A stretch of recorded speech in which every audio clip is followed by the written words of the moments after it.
এদিকে পুরনিয়োগ দুর্নীতি মামলায় তৎপর হয়েছে সিবিআই। আপনারা জানেন একের পর এক পুরসভা তাদের নজরে রয়েছে। আগামীকাল ফের জিজ্ঞাসাবাদে তলব করেছে সিবিআই। কথা বলবো, আমাদের প্রতিনিধি আবির দত্ত রয়েছেন টেলিফোন লাইনে। আবির, এবার কাদের ডেকে পাঠানো হলো? দেখো, পুরনিয়োগ দুর্নীতি মামলাতে তৎপর আরো সিবিআই আমরা আগেই দেখেছি বেশ কয়েকজন আধিকারিককে ডেকে জিজ্ঞাসাবাদের প্রক্রিয়া চালানো হয়েছে সিবিআই তরফ থেকে।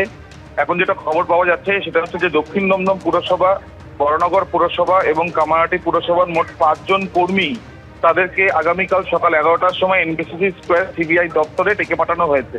পুরনিয়োগ দুর্নীতি মামলার যে তদন্ত এনফোর্সমেন্ট ডিরেক্টরেট করেছিল সেই তদন্তে দক্ষিণ দমদম পুরসভায় তদন্ত করতে গিয়ে তারা জানতে পারেন যে টাকার বিনিময়ে সুপারিশ এবং এই লাভবান হয়ে যারা সুপারিশ করেছেন তাদের মধ্যে অন্যতম প্রাক্তন মন্ত্রী সুজিত বসু, যাকে গ্রেপ্তার করা হয়েছিল।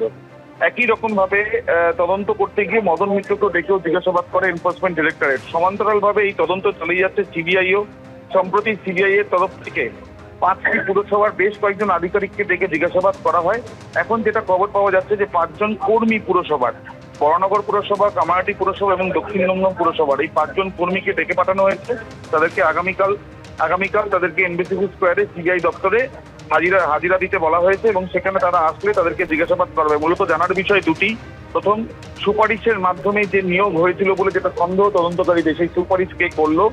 দ্বিতীয়, এই সুপারিশ করার পেছনে যারা লাভবান হয়েছে বলেও সন্দেহ, সেই লাভের অঙ্ক কত এবং সেই লাভের অঙ্কে কারা কারা পেয়েছেন সেটা জানতে চান তদন্তকারীরা, এবং সেই মর্মেই এই 5 জনকে ডেকে পাঠানো হয়েছে বলে জানা যাচ্ছে সিবিআই সূত্র থেকে।